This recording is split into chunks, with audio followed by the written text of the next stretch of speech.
नमो सद्गुरू ज्ञानदेवाय. श्री ज्ञानेश्वरी सारांश मंजरी अध्याय 3. गीता हे मोक्ष प्राप्त करून देणारे ज्ञानप्रधान शास्त्र आहे, असे सूत्ररूपाने भगवंतांनी दुसऱ्या अध्यायात सांगितले आहे. परंतु सर्व जीव हे अज्ञानाने बांधलेले आपण पाहतो. तेव्हा अशा अज्ञानी जीवांना मोक्षपद प्राप्त करून घेण्याची योग्यता येणे हे जरुरी आहे, आणि त्यासाठी कर्म उपासनेचा मार्ग गीतेने सांगितला आहे. त्याचा प्रारंभ या 3ऱ्या अध्यायात होतो. मागच्या अध्यायामध्ये ज्या स्थितीमध्ये कर्म आणि कर्ता शिल्लकच राहत नाही, अशा स्थितीचे भगवंतांनी केलेले वर्णन ऐकून अर्जुनाने देवाला जरा जोरातच प्रश्न केला. अर्जुन म्हणतो की देवा, तू कर्माचा एका बाजूने निषेध करतोस आणि दुसऱ्या बाजूला मला हिंसारूपी पाप करावयास तूच सांगतो आहेस. हा तुझा दुटप्पी उपदेश मला नको. मला सोप्या भाषेमध्ये सोप्या रीतीने माझे हित कशामध्ये आहे ते सांगा, असे विचारण्याचा माझा हक्कसुद्धा आहे.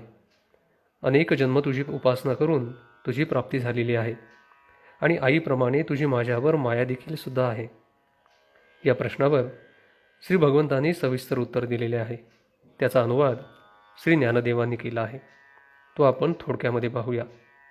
भगवंत म्हणतात की निष्काम कर्ममार्ग आणि ज्ञानमार्ग हे दोन्ही मीच सांगितले, आणि ते दोन्ही एकाच फळाची प्राप्ती करून देतात. परंतु या दोन्ही मार्गाचे मंद आणि तीव्र असे भिन्न भिन्न अधिकारी आहेत, म्हणून त्यानुसार 2 मार्ग वेगळे सांगावे लागले. जो मंद अधिकारी आहे त्याला कर्म टाकून देऊन निरीच्छ अधिकाऱ्यांकरिता सांगितलेल्या ज्ञानमार्गाचा अवलंब करण्यास सांगणे योग्य होणार नाही, कारण केवळ कर्म टाकण्याने कर्मत्याग होऊ शकत नाही. कर्मत्याग प्रत्यक्षात घडणे शक्यसुद्धा नाही. फार काय, कर्मातीत अवस्थेला प्राप्त झालेल्या पुरुषालासुद्धा जोपर्यंत शरीर धारण करीत आहे तोपर्यंत कर्मत्याग करणे शक्य नाही. मग मंद आणि वासनासक्त पुरुषासंबंधी बोलावयास नको. या वासनासक्त पुरुषांनी जरी बाह्यता कर्मेंद्रिय प्रवृत्तींचा निरोध केला असला तरी मनामध्ये वासना वळवळ करीत असल्यामुळे त्यात त्यांचा दांभिकपणा मात्र दिसून येतो. जो खरा निष्काम पुरुष आहे तो आपले अंतःकरण स्थिर करून तो राहत असतो. त्याची कर्मेंद्रिये आपापले व्यापार करीतच असतात. त्यामुळे सामान्य लोकांप्रमाणे तो वागताना दिसतो. परंतु सूर्यबिंब हे जरी पाण्यात प्रतिबिंबित झालेले दिसले तरी ते जसे पाण्याहून अलिप्त असते, तसा हा पुरुष कर्माचरण करीत असताना दिसला तरी तो कर्मापासून मुक्तच आहे.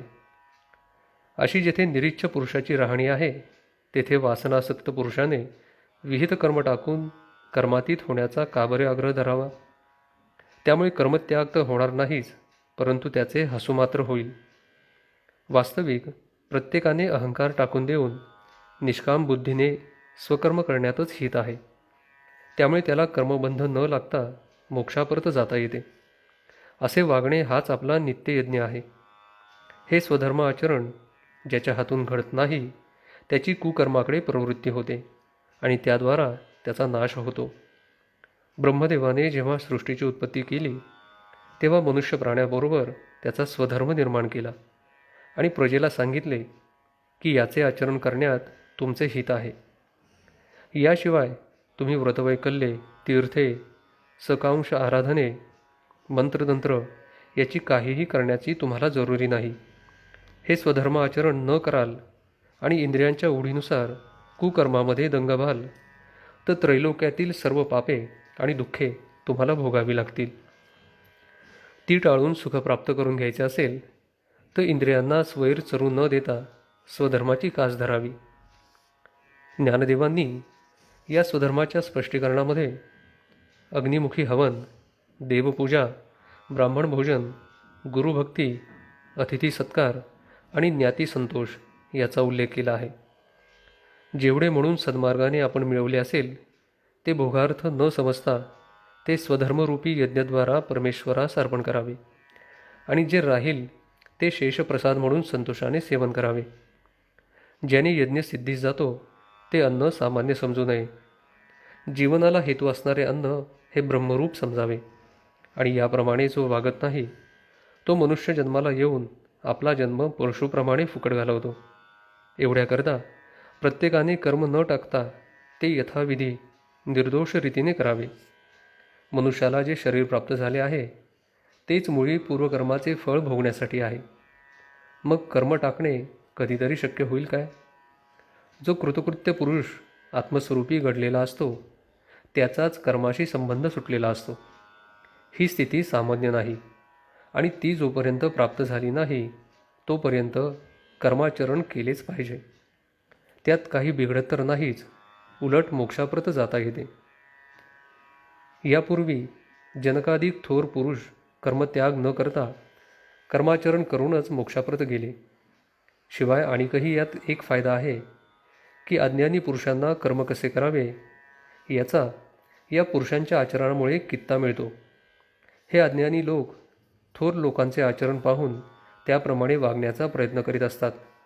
म्हणूनच ज्ञानी आणि प्राप्त पुरुषांनी कर्मत्याग न करता स्वतःला जरूर म्हणून जरी नसले तरी या अज्ञानी जीवांना उदाहरण म्हणून कर्मे कटाक्षाने अवश्य करावीत.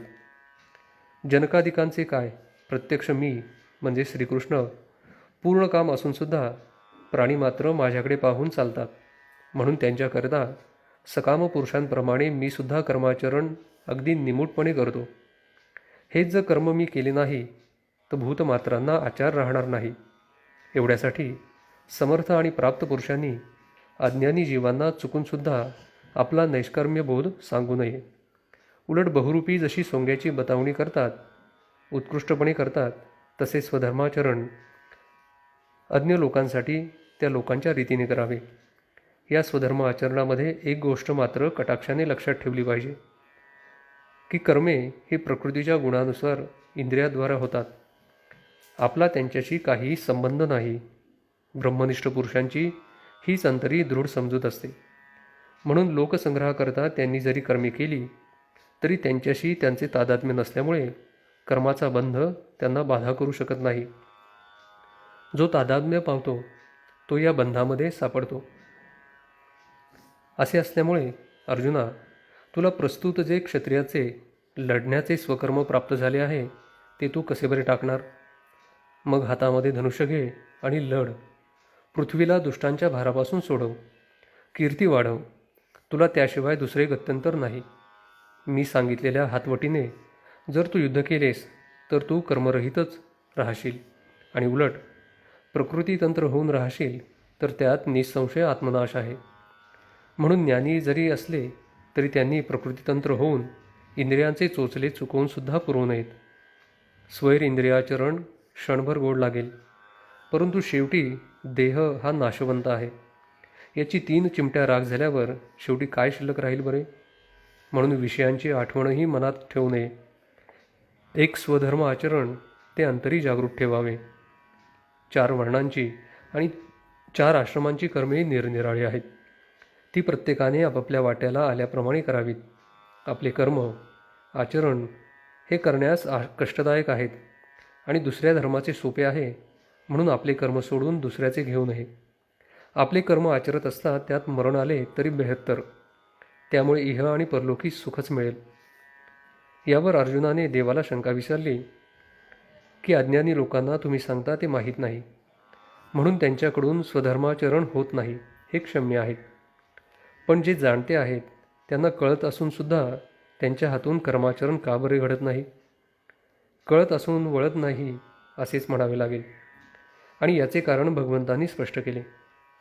या जाणत्या पुरुषांचे ज्याच्यापुढे चालत नाही असे काम क्रोध हे मांग आहेत. त्यांनीच ज्ञानी आणि भजनी साधकांचा आजपर्यंत नाश केला आहे.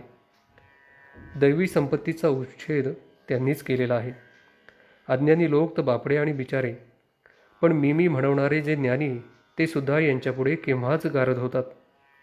ज्ञान फार कल्याणकारक आणि शुद्ध आहे, पण जेथे ज्ञान आहे तेथे हे दुष्ट राक्षस अगोदरच येऊन आपले बस्तान बसवतात. यांची हकालपट्टी करण्याचा एकच उपाय आहे आणि तो म्हणजे या कामक्रोधांचे राहण्याचे ठिकाण जी इंद्रिये त्यांचे पूर्णपणे दमन करणे हा होय. काम क्रोध तेथून गेले की मन आणि बुद्धी या दुष्टांच्या कचाट्यातून सुटते आणि जीवाला ब्रह्मरूपी स्वराज्य भोगण्यास तो प्राप्त होतो आणि अक्षय सुखामध्ये रममाण होतो. पुढील अध्यायामध्ये भगवंतांनी पुन्हा एक प्राचीन कथा सांगणार आहेत आणि तिचा अनुवाद शांताती रसांसह तुम्हाला करून सुखाची रेलचेल करून देईल असे सांगून ज्ञानदेव हा 3रा अध्याय संपवतात. श्रीकृष्णार्पणमस्तु.